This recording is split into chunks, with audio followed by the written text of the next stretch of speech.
سر کچھ کوشچنز ہیں جو کہ محفل نعت سے متعلقہ ہیں. پہلے تو یہ بتائیے کہ محفل نعت کروانا جس میں مختلف نعت خواں حضرات کو بلایا جاتا ہے، یہ درست ہے، کروائی جا سکتی ہے؟ دیکھیں، نعت والے مسئلے میں صرف ایک چیز کا خیال رکھیں کہ مطلب نعت جو ہے وہ شہرت کے لیے یا مال کمانے کے لیے محفلیں نہ کروائی جائیں. واقعی نبی صلی اللہ علیہ وآلہ وسلم کی محبت میں ہو. بخاری و مسلم میں حدیث ہے، سیدنا حسان ابن ثابت نبی صلی اللہ علیہ وآلہ وسلم کے لیے نعت یا اشعار کہا کرتے تھے، اور آپ نے کہا اے اللہ روح قدس کے ذریعے حسان کی مدد فرما. آپ نے دعا فرمائی ہے، ممبر پہ بٹھایا ہے. لیکن وہ یہ جس طریقے سے آج کل وہ نوٹ نچھاور کر رہے ہوتے ہیں، اور نعت خواں آپ کو پتہ ہے پہلے اسسٹنٹ رکھے ہوئے ہیں. بعض نعت خواں ہیں جو 1-1 لاکھ روپیہ ریٹرن ٹکٹ کے ساتھ لے رہے ہوتے ہیں. اس طرح کے جو نعت خواں ہیں وہ نعت پڑھنے تو نہیں آ رہے ہیں، وہ تو اپنا ایک کمائی کا معاملہ کرنے جا رہے ہیں. تو ان کو میرا خیال ہے اسی میں لینا چاہیے، وہ ایک کمائی والا معاملہ ہے، باقی نعت کا تو ان کے ساتھ کوئی تعلق نہیں ہے. اور دوسری چیز یہ دیکھنی چاہیے کہ نعت میں شرکی الفاظ نہ ہو. یہ خود فتاوی رضویہ میں احمد بریلوی صاحب نے لکھا ہے کہ میں اکثر نعت لکھے ہوئے لوگوں کی نعتیں نہیں سنتا ہوں، کیونکہ نعت لکھنا پل صراط پر چلنے کی مانند ہے. کہ یہ احمد بریلوی صاحب کہہ رہے ہیں کہ ذرا سا ادھر ہو گیا تو گستاخی اور ذرا سا ادھر ہو گیا تو شرک. حالانکہ خود ان سے کئی جگہ ہو گیا ہے گستاخی والا معاملہ بھی اور شرک والا معاملہ بھی. مثلا یہ جو انہوں نے کہا کہ کس کو دیکھا یہ موسیٰ سے پوچھے کوئی آنکھ والوں کی ہمت پہ لاکھوں سلام. تو موسیٰ علیہ السلام کو ٹانٹ کیا انہوں نے کہ موسیٰ تو نہیں دیکھ سکا اللہ کو، نبی علیہ السلام نے دیکھا. اور آپ صلی اللہ علیہ وسلم نے اس طرح کی تعریف بیان کرنا جس میں دوسرے نبی کی تذلیل ہو. بخاری مسلم میں حدیث ہے مجھے یونس علیہ السلام پہ بھی فضیلت مت دو. ایک تو فضیلت ہے وہ ہے تلک الرسل فضلنا بعضهم علی بعض، آپ صلی اللہ علیہ وسلم امام الانبیاء ہیں. بخاری مسلم میں حدیث ہے میں تمام اولاد آدم کا سردار ہوں، علیحدہ چیز ہے.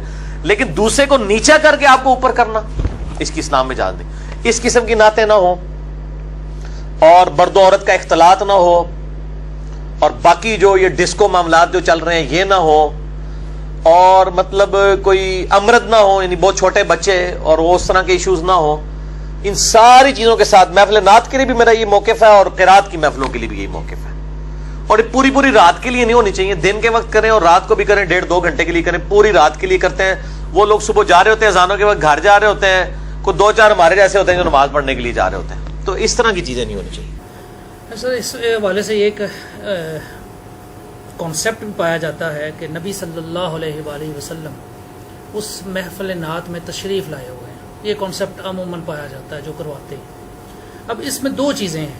اگر تو نبی صلی اللہ علیہ وآلہ وسلم خود تشریف لائے ہوئے ہیں تو کیا ان کی موجودگی میں اس طرح کی محفل نعت کے جس میں آوازوں کا بلند ہونا ہوتا ہے اور نوٹ نچھاور کیے جاتے ہیں اور سپیکرز لگے ہوئے ہیں، کیا یہ آوازوں کا بلند کرنا اگر وہ آئے ہوئے ہیں اور نعرے بازی ہونا، کیا یہ سورہ حجرات کی آیات کو اپنے پہ فٹ کرنا نہیں ہے؟ لا ترفعوا اصواتکم فوق صوت النبی.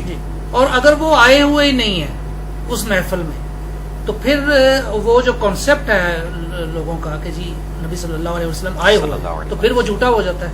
دونوں صورتوں میں خرابی ہی خرابی نظر آتی ہے. یہ بالکل آپ پھکی والی بات کر رہے ہیں نا، اینٹی وینم والی بات ہے، الزامی جواب ہے. بالکل صحیح ہے کہ اگر نبی علیہ السلام وہاں پہ موجود ہیں تو آوازوں کا بلند کرنا اور ہاؤ کے اتنے اونچے نعرے لگانا تو صراحتاً گستاخی ہے. ایون آج بھی روزہ رسول کے اوپر صلی اللہ علیہ وآلہ وسلم یہ جعلی شریف کے اوپر آیت لکھی ہوئی ہے، ان الذین یغضون اصواتهم عند رسول اللہ، بے شک وہ لوگ جو رسول اللہ کے حضور اپنی آوازیں پست رکھتے ہیں انہی کے دل اللہ نے تقوی کے لیے چنے.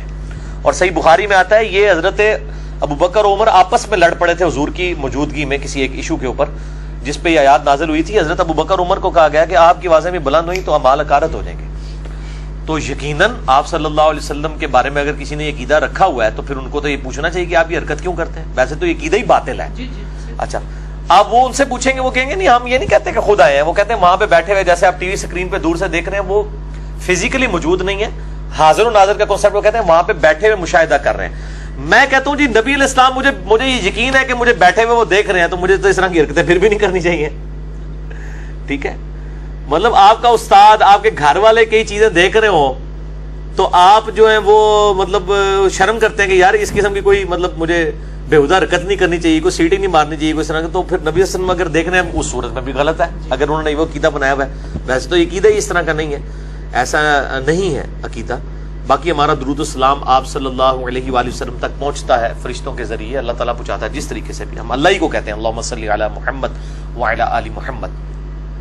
تو بالکل یہ گستاخانہ ہے، قبر رسول کے سامنے آواز بلند کرنا بھی گستاخانہ ہے، عمل ہے، اور اس سے بچنا چاہیے. بالکل جی، ہم تو کہتے ہیں.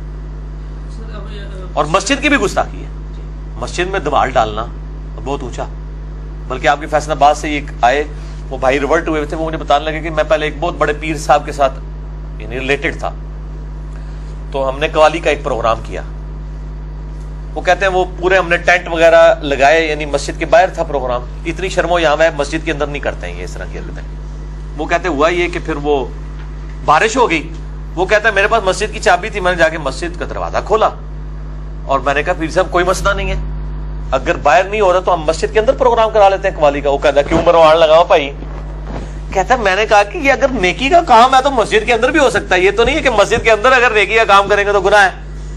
تو اتنی شرم و حیا ان کے اندر بھی ہے. وہاں سے وہ سوچنا شروع ہوا، اللہ تعالیٰ نے اس کو ہدایت تک پہنچایا کہ یار اگر یہ کام مسجد میں نہیں ہو سک رہا تو یہ پھر نیکی کا کوئی کام نہیں ہے. تو وہ مطلب دماغ کی عقدہ کھل گیا نا وہاں سے. تو اگر یہ سمجھتے ہیں کہ اس قسم کے یہ کام جو ہے وہ نیکی کے کر رہے ہیں تو ان سے پوچھیں کہ نبی صلی اللہ علیہ وآلہ وسلم اگر موجود ہوں ان کے سامنے اس قسم کی اوٹ پٹانگ حرکتیں کرنا، کیا آپ اس کو صحیح سمجھیں گے؟ تو پتہ چل جائے گا غلط. سورہ حجرات کی جو آیت ابھی آپ نے ریفر بھی کیا، اس میں یہ ایسا ہے کہ ایک تو کہا گیا کہ اونچی آواز نہ کرو، اور دوسرا یہ ہے کہ ایک دوسرے کا نام لے اس میں اور نہ ان سے اونچی آواز سے بات کرو جیسے آپس میں ایک دوسرے سے کرتے ہو. جب ہم آپس میں ایک دوسرے سے بات کرتے ہیں تو ہم ایک دوسرے کا نام لیتے ہیں. تو کیا نبی صلی اللہ علیہ وآلہ وسلم کا نام مبارک محمد یہ لیا جا سکتا ہے؟ آپ کو پکارنے کے لیے نہیں لیا جا سکتا کہ یا محمد جی، یا رسول اللہ کہا جائے گا. نماز میں بھی ہم کہتے ہیں السلام علیکہ ایھا النبی، یا نبی اللہ یا ایھا النبی کہا جائے گا. اور یہ حقیقت ہے کہ صحابہ کرام آپ صلی اللہ علیہ وسلم کو نام سے نہیں پکارتے تھے انہی آیات کی وجہ سے. اور میرا وہ جو کلپ چڑھا ہوا ہے نا یا رسول اللہ سے متعلق صحیح عقیدہ کیا ہے، لاکھوں لوگ دیکھ چکے ہیں. اس میں میں نے یہی چیز بیان کی ہے کہ آپ صلی اللہ علیہ وآلہ وسلم کو آپ ادھر آ جا کیسے گزر کے آج بیٹھے اپنی جگہ پہ. آپ صلی اللہ علیہ وآلہ وسلم کو آپ یا رسول اللہ کہہ کے ہی پکاریں گے، یا محمد نہیں کہیں گے. ویسے محمد، اور یہ پابندی بھی صرف ہمارے لیے ہے امتیوں کے لیے. بخاری مسلم میں حدیث ہے کہ جو حدیث شفاعت ہے اس میں اللہ تعالیٰ فرمائے گا کہ اے محمد اپنا سر اٹھاؤ. انہوں نے اللہ پہ بھی پابندی لگا دی ہے، کہتے ہیں اللہ بھی نہیں یا محمد کہتا. قرآن میں واقعی کہیں نہیں کہا، لیکن حدیث میں یا محمد موجود ہے، بخاری مسلم میں موجود ہے. اللہ پہ کوئی پابندی نہیں، اللہ کے تو بندے ہیں. تو یہ بھی دوسری ایکسٹریم ہے. اسی لیے کئی مسجدوں میں بریلویوں کی یا محمد لکھا ہوا ہے ساتھ، تو دوسرے لوگ پھر کہتے ہیں یا محمد نہ لکھیں، یا رسول اللہ لکھیں اگر آپ نے لکھنا ہے. ہمارے نزدیک تو مسجدوں کے اوپر اس طرح کی کوئی چاکنگ ہونی ہی نہیں چاہیے، کسی قسم کی بھی چاکنگ. مطلب میں نہیں اس کو صحیح سمجھتا کہ مسجد کو، خود بہار شریعت میں مفتی امجد علی صاحب نے لکھا ہے کہ دیوار جو ہے وہ زمین کے حکم میں داخل ہے. تو اس کا مطلب دیوار پہ جو آیت بھی لکھی ہوگی نا تو زمین پہ لکھ دی آپ نے. اسی لیے جو دعوت اسلامی والے ہیں نا وہ چاکنگ نہیں کرتے ہیں، وہ فریم بنا کے لٹکاتے ہیں. اور ہم نے بھی فریم ہی لٹکائی ہوئی، آپ دیکھیں. وہ کہتے ہیں اگر آپ دیوار کے اوپر لکھ دیں گے نا دیوار زمین کے حکم میں داخل ہے، وہ گستاخی ہے. دیکھو نا دعوت اسلامی نے چیزاں جیسی سیکھی ہیں نا. پھر اچھی بات کہیں سے بھی ملے لے، ہم تو خیر ڈگر یعنی مختلف ڈگر کا پانی پیے ہوئے تو ہم نے وہ چیزیں لی ہیں. کبھی کوئی چیز ڈائریکٹ نہ لکھی جائے دیوار کے اوپر.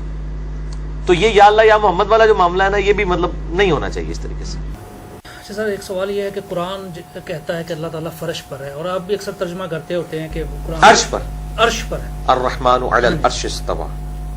اور اللہ تعالیٰ کا عرش پر ہونا اس کی شان کے لائق ہے.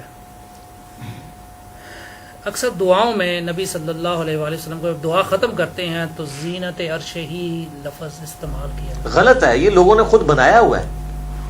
آپ بریلوی صاحب نے بھی نعت کہی ہے عرش حق ہے مسند رفعت رسول اللہ کی، دیکھنی ہے حشر میں عزت رسول اللہ کی.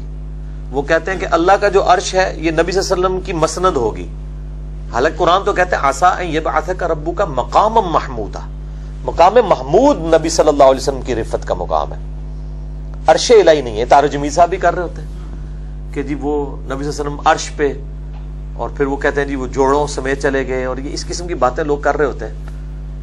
عرش تو اللہ تعالیٰ کی جو ہے وہ خاص تخت ہے، اور سورہ بنی اسرائیل میں اللہ تعالیٰ نے فرمایا نا کہ اگر اللہ کے علاوہ اور کوئی الہ ہوتا ضرور عرش کی طرف راستہ تلاش کرتا کہ تاکہ اس کے تخت حکومت پہ قبضہ کرے. وہ اللہ نے تو اپنے ساتھ مخصوص کیا, وہ رب العرش العظیم, اور عرش مخلوق ہے. یہ بات سلفی علماء میں اب نام نہیں لیتا, بالکل پرٹیکولر ہو جائے گا. وہ عرش کو بھی قدیم مانتے ہیں, نعوذ باللہ. یہ تو عقیدہ کفر ہے. وہ کہ رب العرش العظیم ہے. وہ کہتے ہیں چونکہ عرش پہ مستوی ہونا اللہ کی صفت ہے. یہ دیکھیں نا ان کی فقہ کتنی کمزور ہوتی ہے. کہتے ہیں اللہ کی صفت ہے عرش پہ مستوی ہونا, تو اللہ کی صفات تو قدیم ہے, تو عرش بھی قدیم ہوا.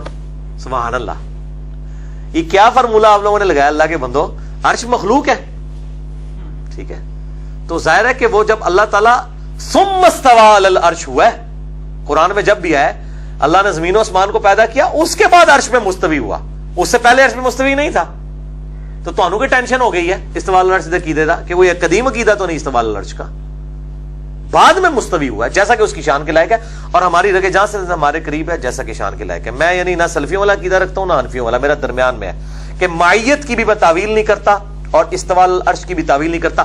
لیس کمثلی شیء وہو السمیع البصیر, سورہ الشورى آیت نمبر 11. اللہ کی مثل کوئی شے نہیں ہے, وہی سننے والا وہی دیکھنے والا ہے. تو نبی علیہ السلام کے بارے میں یہ باتیں کرنا انتہائی گستاخانہ ہے. اسی طرح یہ کہنا کہ جی نبی علیہ السلام کی قبر جو ہے اللہ کے عرش سے, خانہ کعبہ سے, کرسی سے افضل, یار یہ ان بحثوں میں آپ کیوں پڑے ہوئے ہیں؟ نبی صلی اللہ علیہ وآلہ وسلم نے جب ان چیزوں کو ڈسکس نہیں کیا, آپ کیوں کر رہے ہیں؟ پھر وہ کہتے ہیں نہیں نہیں, وہ جو حصہ ہے زمین حضور کے ساتھ ٹچ ہے, چونکہ اس مٹی سے آپ ان کی پیدائش ہوئی ہے اور آپ مخلوقات میں سب سے افضل ہیں, اس لیے وہ والی مٹی جو ہے وہ عرش سے افضل ہے. دیکھا کیسا فارمولہ لگاتے ہیں بھائی, جس مٹی سے آپ پیدا ہوئے ہیں نا وہ مٹی وہی تھی جس سے آپ کا جسم بن گیا, جو باقی بچ گئی نا وہ مٹی وہ نہیں ہے. قبر مبارک کو عرش سے افضل نہ کہیں. ہاں آپ نبی علیہ السلام کی مبارک ذات کو اگر اللہ کے عرش سے افضل کہتے ہیں ہمیں کوئی حرج نہیں ہے, مخلوقات میں سب سے افضل آپ ہیں, یہ کرالری آپ بنا لیں, ٹھیک ہے.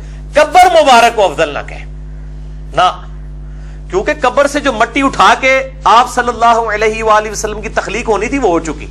اب جو باقی مٹی بچی ہے تو وہ صرف قبر کی تو نہیں ہے, پورا ریاض الجنہ ہے, پوری زمین ہے, کسی نہ کسی فارم میں تو مٹی سے جڑی ہوئی ہے.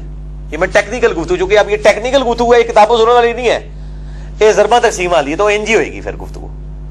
تو آپ یہ بات کریں, بالکل ٹھیک ہے, اشرف المخلوقات آپ صلی اللہ علیہ وآلہ وسلم ہے, اجماع ہے.